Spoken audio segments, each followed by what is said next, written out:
Olá a todos, sejam bem-vindos mais uma vez aqui no canal da Fraternidade Espírita Candeia de Maria, né? Então, mais uma terça-feira à noite, quem tiver aí apenas assistindo para o conteúdo, né? Seja bem-vindo. Quem quiser botar uma aguinha aí para magnetizar, aproveitar esse momento aí, quem está vendo no momento ao vivo, aqui às 20 horas, né?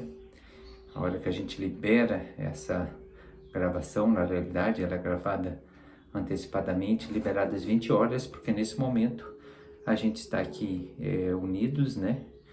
O grupo da Fraternidade, onde a gente está aqui em um tipo de atividade de trabalho. Então, a irradiação para todos aqueles que entram nesse momento.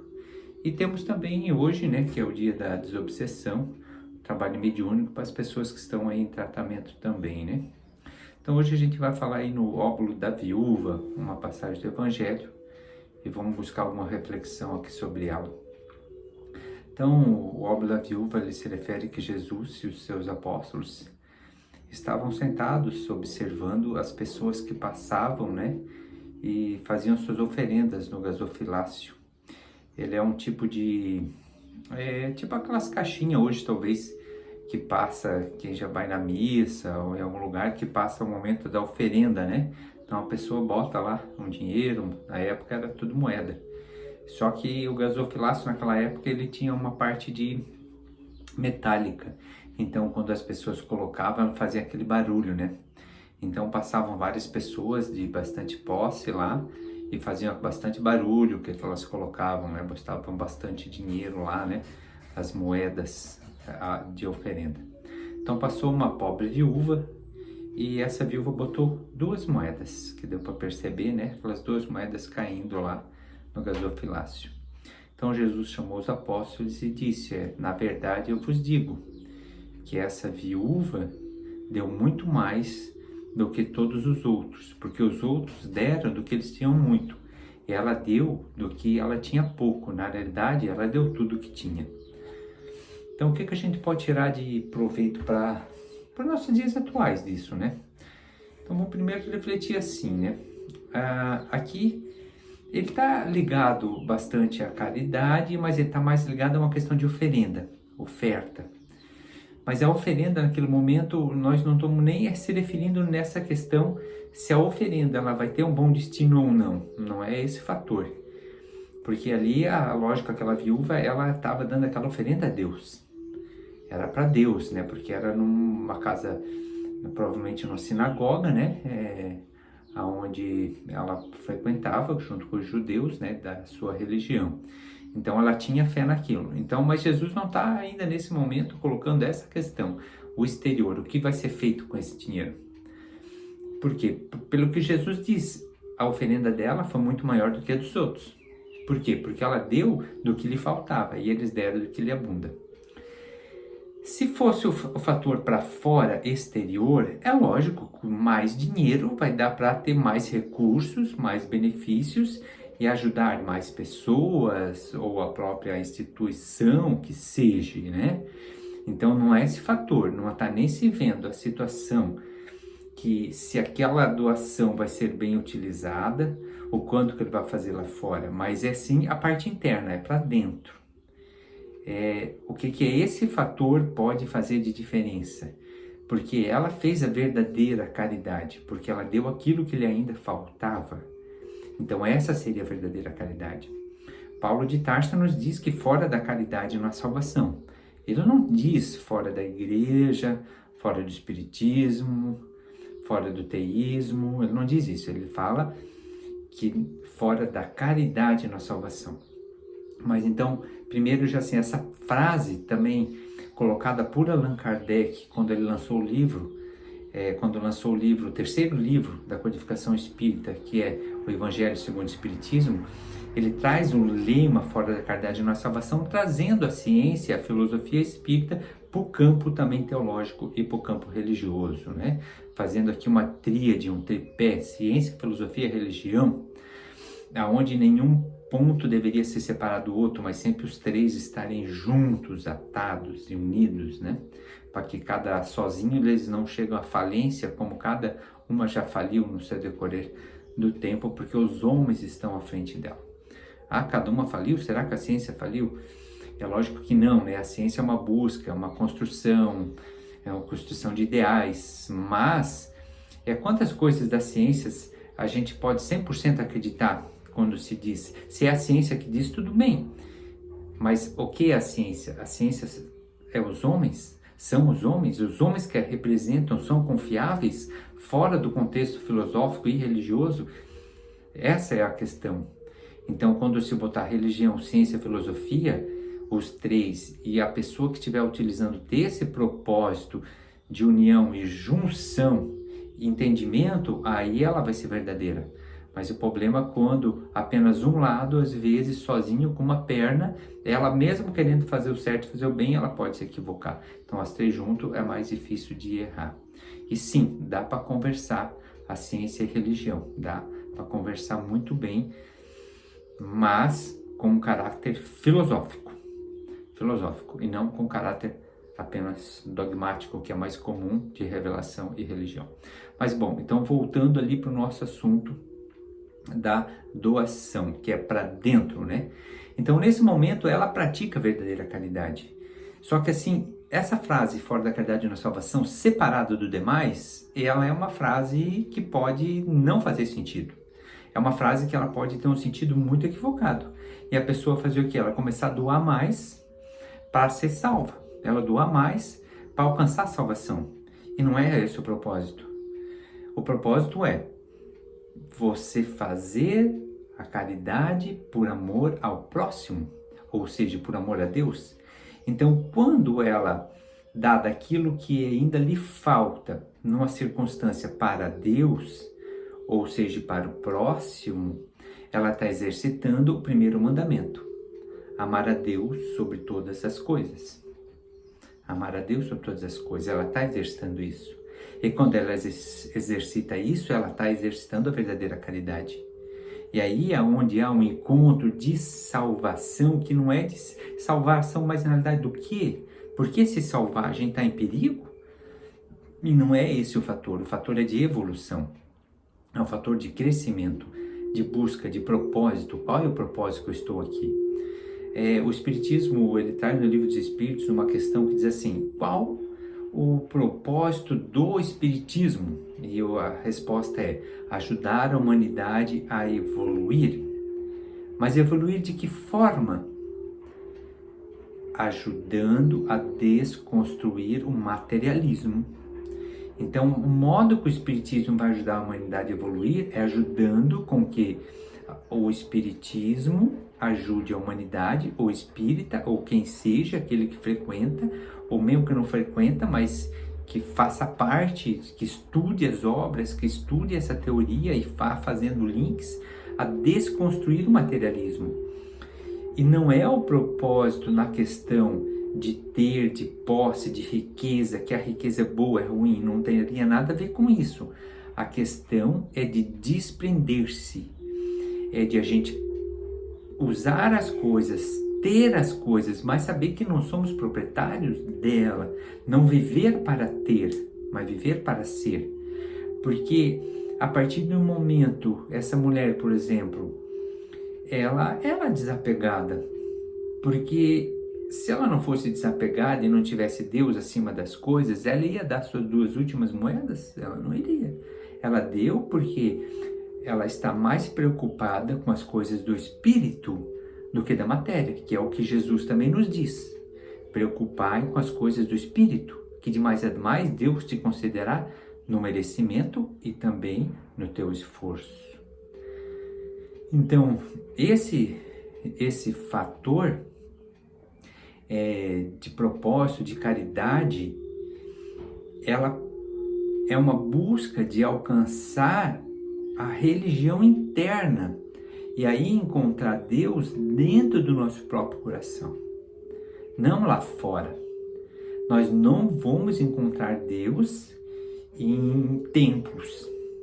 Nós podemos ir num templo para nos sentirmos bem, para expressarmos a nossa fé junto com a comunidade, mas o encontro com Deus é dentro de nós.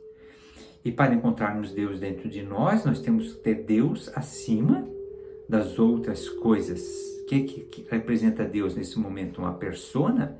Um espírito? Não.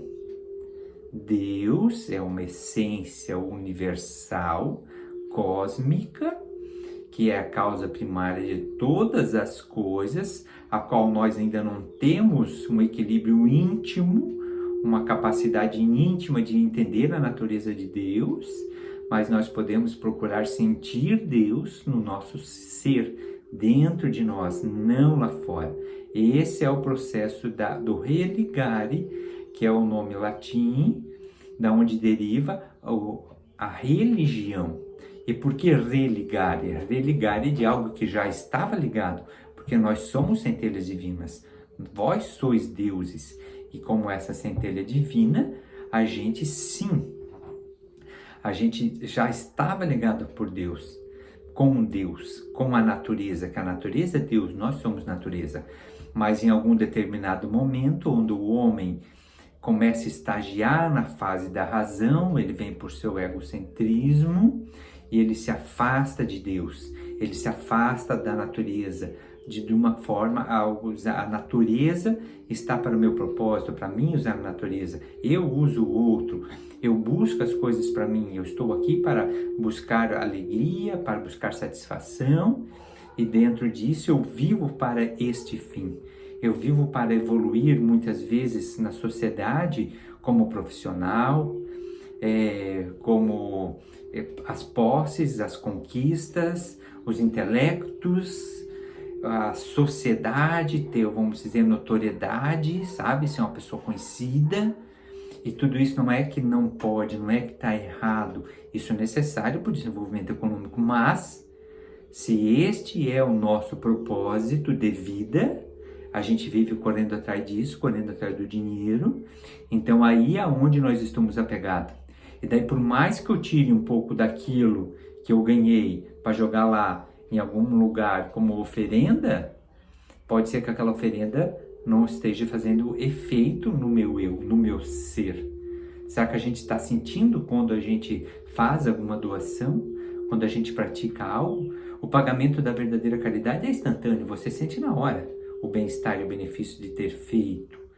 Agora, se eu não estou sentindo nada, talvez ainda pior, pode ser que aquelas pessoas ricas que passaram antes da viúva e jogaram várias moedas, elas estavam sentindo orgulho e vaidade por poder estar lá jogando e os outros vendo que eles estão botando bastante dinheiro. Então é a inversão ao contrário. Agora não quer dizer que aquele dinheiro, se ele for usado por um bom benefício, ele pode ser desenvolvido para algo de bom. Só que a pessoa não vai levar o merecimento. Então Jesus está falando disso agora. Não do que pode se fazer com a oferenda, com a caridade lá fora. As pessoas que necessitam disso. Jesus está falando agora para dentro. O que cada um pode fazer para si próprio com essa oferenda. É esse fator. E é desse ponto aonde a gente constitui essa nossa ideia. E aí, assim, para a gente trazer, então, para os nossos dias atuais, o que eu faço, então? Como eu posso começar a procurar desenvolver? Porque ninguém vai chegar num ponto de estar pronto. Ah, beleza, agora eu vi uma palestra lá, eu não entendi, agora eu vou fazer com amor, eu vou sentir a doação, Não é assim, a gente vai desenvolvendo passinho a passinho, sabe? Cada um tem algum estágio, mas é interessante a gente, pelo menos, cada um refletir em que estágio está. E de repente pode estar num estágio de nem concordar em fazer doação, achar o pobre é pobre, a pessoa com dificuldade financeira, ou que seja, porque ele não trabalhou e ele não merece. A pessoa pode estar nesse estágio, ela tem que se aceitar, entender onde ela está. Às vezes ela pode achar, eu, por exemplo, o que eu tenho, eu trabalhei muito para conquistar e agora eu não tenho nada para doar, vou doar depois. Ótimo, vai se entender aonde você está. Não nega aquilo que você sente, mas daí começa a trabalhar aquilo. Será que você veio realmente para trabalhar só para você? Será que você veio apenas para isso? Será que as nossas dificuldades não seriam mais leves se nós trabalhássemos também um pouquinho para os outros, para Deus? Aonde Jesus disse, quem estará ao lado dele no reino dos céus, no pós-vida, na transição planetária, quando quem estará ao lado dele, à sua direita, aqueles que chamaram o nome dele, que falaram sobre ele, que vieram aqui fazer palestrinha, não é nada disso. Ele diz que é aquele que foi alimentar ele quando teve fome, vestir ele quando teve frio, visitar ele quando esteve doente. São essas pessoas que vão estar ao lado dele, ou seja, é a prática. O estudo, a teoria, é só para a gente aprender o que fazer. Agora, se a gente começar a estudar e não fazer, é pior ainda, é melhor nem estudar. É melhor parar até de estudar a doutrina espírita. Se a pessoa não tiver vontade de alguma mudança, de se melhorar e de correr um pouquinho atrás. Porque ele diz que cada vez que a gente fizer para algum pequenino, a gente está fazendo para ele. É para Jesus, nesse contexto. Então tem uma mensagem na Revista Espírita. A Revista Espírita, a codificação espírita, ela é mais conhecida por 5 obras, o Pentateuco, mas tem mais obras, não são apenas essa. E Allan Kardec lançava uma revista por mês, falando sobre vários assuntos. Nessa revista, ela tem 144 revistas, dividido agora em 12 livros pela FEB, né? E cada mês, o ano inteiro está num livro. Então a revista de 1865, se eu não me engano é agosto 1865, tem uma informação ali sobre esse fator, como a gente começar, por onde começar, fazer a nossa caridade, assim por se dizer. E o título é muito legal, o título diz assim, a chave do céu. Então olha que legal, essa mensagem é de um espírito, La Fontenay, se eu não me engano, um nome francês, um espírito francês. Allan Kardec bota na Revista Espírita e o título é uma mensagem mediúnica de um espírito das Pleiades que ajudaram na codificação espírita, a chave do céu. Então ele diz assim, aonde você tem que começar a praticar? Na verdade não é aonde, mas a gente ainda dá para saber, é na nossa casa, mas com quem? Com o nosso cônjuge e os nossos filhos. Aqui é a principal. Aqui é o principal, aqui é o nosso dever. Então eu vou estar indo lá fora, quer dizer, caridade para estreia, e não exerço caridade em casa. E aqui nós vamos lembrar assim, a maior caridade é a caridade moral. Calar-se quando o mais tolo fala, está no Evangelho segundo o Espiritismo. Então caridade não é apenas a gente doar dinheiro, doar roupa. Caridade é a gente entender o outro. Se colocar no lugar do outro, que de repente naquele dia ele não está muito bem, que ele teve um dia difícil. Se colocar no lugar dele. É a gente, muitas vezes, assumir aquilo que a gente gostaria que fizesse com a gente mesmo, a gente fazer com o próximo. Jesus fala que a oferenda que mais agrada a Deus é aquela que vai, antes de deixar a oferenda no altar, vai e reconcilia com o teu irmão, e reconcilia com ele. Então, tudo isso é caridade. E o primeiro que a gente tem que fazer, segundo essa mensagem, cônjuge e filhos, porque estão na nossa casa, é a nossa família, é uma célula. Isso aqui é uma célula, e essa célula tem que estar bem. Então, aqui é o meu compromisso. Aí a segunda parte seriam com nossos pais, que já são familiares, porque família é célula. Continua sendo família, mas para a gente dizer família, né? Tem a minha família, a família da minha esposa. Na realidade, eu, a minha esposa, meu filho e família, meu pai e minha mãe, familiares meu e da minha esposa. Meu sogro, minha sogra, meus cunhados, familiares meu e da minha esposa. É junto. Então, o segundo seria com nossos pais, mas o nome não está nossos pais. São aqueles que nos deram a condição de vida aqui, que seria aqueles que nos criaram. Talvez você é adotivo, talvez você foi criado pelos avós, por um padrinho. Então, são essas pessoas que te cuidaram da infância até você se tornar adulto, que você teria o compromisso também. Em terceiro, com nossos irmãos consanguíneos. Então, olha como é que fica importante já esse fator. Primeiro, cônjuge e filhos. Pais, irmãos consanguíneos e depois com nossos amigos próximos. Para depois a gente fazer caridade para fora. Porque às vezes a gente quer ir lá, dar uma de bacana, levar as coisas para os outros, ajudar, doar, eu sou bacana, eu estou ajudando, ó Jesus, ó Deus, como eu estou legal. Mas eu não tenho capacidade de tirar o amargo do coração do meu próximo. E tirar o amargo do coração não é dizer que eu concordo com o que o outro fez que foi errado, mas é eu me libertar daquele problema. É eu praticar uma caridade dando perdão. E eu também praticar uma caridade sendo humilde e pedindo desculpa.